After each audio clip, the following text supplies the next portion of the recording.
తెలంగాణ తొలి అమరుడు శ్రీకాంతాచారికి నివాళులర్పించారు ప్రభుత్వ ఆలేరు ఎమ్మెల్యే బిర్లా ఐలయ్య.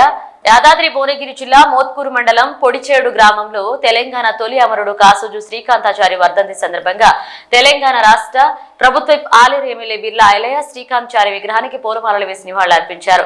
అనంతరం పొడిచేడి గ్రామంలో నిర్వహించిన 15వ వర్ధంతి సభలో పాల్గొని మాట్లాడారు. శంకరమ్మ వెంకటాచార్య గారు 4 కోట్ల తెలంగాణ ప్రజలకు ఒక బిడ్డగా ఇలా మలిదశ ఉద్యమంలో ఆయన మరణంతో తెలంగాణ సిద్ధించిందని తెలంగాణ 4 కోట్ల మంది ప్రజల్లో గుండెలో ఉండు శ్రీకాంతాచారి ఇవాళ ఇక్కడ లేకున్నా 4 కోట్ల తెలంగాణ ప్రజల్లో శ్రీకాంతాచారి నివసించి ఉండు కాబట్టి అలాంటి శ్రీకాంతాచారి మరణంతో తెలంగాణ సిద్ధించింది. ఇలాంటి సభకు రావడం నిజంగా కూడా అదృష్టంగా భావిస్తూ సభాధ్యక్షుడు సత్యనారాయణ గారు, పెద్దలు జిల్లా ఒక బీసీ బిడ్డగా 95% కాలిపోయిన చిన్న గాయానికే అమ్మ అంటాం. చిన్న ముళ్ళు తాకినా లేకపోతే తట్టు తాకినా చిన్న ఏనాపద వచ్చిన అమ్మ అంటాం. కానీ శ్రీకాంతాచారి 4 కోట్ల ప్రజల తరఫున 95% కాలిన వ్యక్తిగా జై తెలంగాణ అన్నాడు తప్ప నేను బతుకున్నా మళ్ళీ తెలంగాణకు సరిపోతానే నిర్ణయం తీసుకున్నటువంటి గొప్ప మనసు ఉన్నటువంటి వ్యక్తి ఇలా మనలో లేకపోవడం నిజంగా కూడా ఆ పైన ఉన్న శ్రీకాంతాచారి ఈ 10 ఏళ్ల దుర్మార్గ పాలనలో నా ఆత్మ బలిదానం తెలంగాణకు ఏ రకంగా ఉపయోగపడతాయి. నేను పోరాడిందే తెలంగాణ ఆత్మ గౌరవం, నిధులు, నీళ్లు, నియమాల కోసం పోరాడితే నా బలిదానం వల్ల వచ్చే తెలంగాణలో ఇంకా కూడా తెలంగాణ న్యాయం జరుగుతుందని చెప్పి ఆయన ఆత్మ క్షోభిస్తున్న రోజులో తెలంగాణలో మార్పు మొదలైంది. ప్రజాపాలన ఇదే రోజు డిసెంబర్ 3 తారీఖున ఈ తెలంగాణ ప్రజలు గమనించి శ్రీకాంతాచారి మన కోసం నేర్పోయింది కాబట్టి తెలంగాణలో అన్ని విధాల నీళ్లు, నిధులు, నియామకాలు రావాలంటే కాంగ్రెస్ పాలన రావాలి, గౌరవ ముఖ్యమంత్రి రేవంత్ రెడ్డి గారి నాయకత్వాన ప్రజాపాలన రావాలని చెప్పి డిసెంబర్ 30 తారీఖున మీ అందరి ఆశయంతో ప్రజాపాలన వచ్చింది. ఈ రోజే రిజల్ట్ వచ్చిన రోజు కాబట్టి నిజంగా ఆ శ్రీకాంతాచారి ఆత్మ శాంతించడం కోసం తెలంగాణ ప్రజలు ప్రతి ఒక్కరు కూడా ఓటేసి ఇలా ప్రజాపాలన తీసుకొచ్చారు. ఏదైతే ఆత్మ బలిదానంతో వచ్చిన తెలంగాణలో ఉద్యోగాల కోసం కొట్లాడితే గౌరవ ముఖ్యమంత్రి రేవంత్ రెడ్డి గారు వచ్చిన తర్వాత 54,320 ఉద్యోగాలు ఇలా సిద్ధించినాయంటే దాని వెనుక బలిదానం శ్రీకాంతాచారిది. ఇవాళ మన ఏరియా నీళ్లు, నిధులు, నియామకాలు వస్తున్నాయంటే దాని వెనుక బలిదానం శ్రీకాంతాచారిది.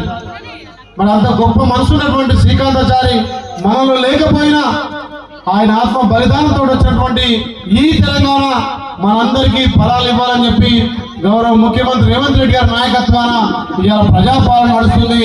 ఆ ప్రజాపాలనలో తప్పకుండా ఏదైతే కోరుకుందో శ్రీకాంతాచారి, ఏదైతే ఆశించిన తెలంగాణ ఈ 10 ఏళ్ల దుర్మార్గ పాలనలో అంతమందించి ప్రజాపాలన తెచ్చుకున్నాం. తప్పకుండా ఆ శ్రీకాంతాచారి బలిదానం 4 కోట్ల తెలంగాణ ప్రజలకు అభివృద్ధి ఫలాలు అందాలనే ఉద్దేశంతో గౌరవ ముఖ్యమంత్రి ఒక్కొక్కటిగా ముందు తీసుకుపోతున్నాడు. ఇలా ప్రజాపాలన ద్వారా మహిళలకు పెద్దపీట వేసినాం, రైతన్నలకు రుణమాఫీ చేసినాం, నిరుద్యోగులకు 54,000 పైసలకు ఉద్యోగాలు ఇచ్చినాం, ఎన్నో రకాల అభివృద్ధి కార్యక్రమాలు చేసుకోబోతున్నామంటే దీని వెనుక శ్రీకాంతాచారి బలిదానం ఉంది. కాకపోతే ఈ పొడిచేడి గ్రామం 4 కోట్ల తెలంగాణ ప్రజలకు ఒక దిక్సూచిగా ఈ గ్రామంలో శ్రీకాంతాచారి పుట్టడం, ఈ గ్రామం పేరు ఉన్నటువంటి తెలంగాణలో ప్రతి పల్లెకు తెలిసే విధంగా ఉంది. ఈ 10 ఏళ్ల కాలంలో పోడుకుంటున్న శోక సముద్రంలో మరి అప్పుడున్నటువంటి ప్రభుత్వాలు ఇక్కడ శంకరమ్మ గారి వెంకటాచార్యని దరదీసి గుర్తింపు ఇవ్వాల్సిన అవసరం ఉంది.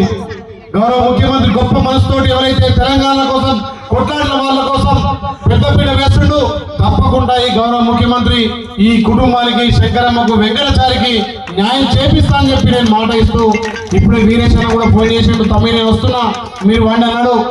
అదేవిధంగా లోకల్ ఎమ్మెల్యే గారు మందల సామెల్ కూడా రాత్రి కూడా పోదాం తమ్మి పొద్దున అన్నాడు. నేను కొంచెం అర్జెంట్ పని వల్ల పోలే కాబట్టి కాంగ్రెస్ పార్టీ తప్పకుండా మీ కుటుంబానికి న్యాయం చేస్తుంది. మీ యొక్క కుటుంబం వల్ల ఇలా తెలంగాణ మలిదేశ ఉద్యమం ఉపెత్తున లేచి తెలంగాణ రావడంలో కీలక భూమిక పోషించినటువంటి మిమ్మల్ని, మీ కుటుంబాన్ని, మీ గ్రామాన్ని ఈ మోత్కూరు ఉన్నటువంటి మండలంలో ఉన్నటువంటి ఈ గ్రామాన్ని తప్పకుండా అన్ని విధాల అభివృద్ధి దిశగా పయనించి ఈ గ్రామం తెలంగాణలో రోడ్ మోడల్ గా ఈ గ్రామంలో పుట్టిన బిడ్డ ఉద్యమానికి ఉపేక్షలు చేసే బిడ్డగా తప్పకుండా ఈ గ్రామాన్ని అభివృద్ధిలో కూడా ముందుస్తామని చెప్పి గౌరవ ముఖ్యమంత్రి రేవంత్ రెడ్డి గారి సహకారంతో శ్రీకాంతాచారి కుటుంబంతో పాటు ఈ గ్రామానికి అన్ని విధాల ఈ మండలం కానీ నియోజకవర్గం కూడా పేరు తెచ్చే విధంగా మా వంతు ప్రయత్నం చేస్తాం కాబట్టి మీరు ఎక్కడ కూడా ఎవరో రాలేదని చెప్పి ఎవరో కానీ ఇవాళ ప్రజాపాలనలో కొంత అక్కడప్పుడు ఇబ్బందులు ఉన్నాయి. నేను కూడా లాస్ట్ నిమిషంలో 500 లేకపోతే 12 గంటల వరకు వచ్చేది. తప్పకుండా మీ కుటుంబాన్ని ఈ గ్రామాన్ని ఈ నియోజకాన్ని తప్పకుండా గౌరవ ముఖ్యమంత్రి చొరవతోటి పెద్ద స్థాయిలో ఉంచి అన్ని విధాల అభివృద్ధి అయ్యే విధంగా నా వంతు కృషి చేస్తాను. కాబట్టి మీరు బిడ్డను కోల్పోయిన తెలంగాణ 4 కోట్ల మంది ప్రజలలో గుండెల్లో ఉండు మనిషి బతే 100 ఏళ్ళు 50 ఏళ్ళు 60 ఏళ్ళు కానీ శ్రీకాంతాచారి భూమున్నంత వరకు తెలంగాణలో ఉన్న ప్రతి బిడ్డకు ఒక ఆదర్శంగా ఉద్యమ నాయకుడిగా ప్రాణాలు కోల్పోయినా కానీ తెలంగాణలో ఇలా జీవించున్నట్టుగా ప్రతి మనసులో ఉండే శ్రీకాంతాచారి అంత గొప్ప నిర్ణయం ఎవరు కూడా తీసుకోరు. ఎవరైనా ఉంటే సొంత కుటుంబ లాభమో గ్రామ లాభమో నియోజక లాభమో కానీ ఆయన రాష్ట్రం కోసం బలి చేసుకున్నటువంటి గొప్ప మనసున్నటువంటి శ్రీకాంతాచారి ఆయన 1000 ఏళ్ళున్నా ఇలా జీవించున్నట్టే ప్రతి గుండెల్లో చెప్పి దానికోసం మీరు బాధపడాల్సిన అవసరం లేదు. ఇంత పెద్ద త్యాగాల కుటుంబంగా తెలంగాణలో పేరు తెచ్చుకున్నటువంటి శ్రీకాంతాచారి కుటుంబానికి మరొకసారి ప్రగాఢ సానుభూతి తెలుసు. ఎక్కడున్నా శ్రీకాంతాచారి తెలంగాణలో ప్రతి గుండెల్లో నిలిచిపోతారని చెప్పి 15వ వర్ధంతి సందర్భంగా అతనికి ఘనంగా నివాళులర్పిస్తూ ఇంకా చాలా మాట్లాడే విషయాలు ఉండే అవకాశం ఇచ్చిన మీ అందరికీ పేరు పేరున ధన్యవాదాలు. జోహార్ శ్రీకాంతాచారికి, జోహార్ శ్రీకాంతాచారికి, అమర్ హర్ శ్రీకాంతాచారి. Thank you.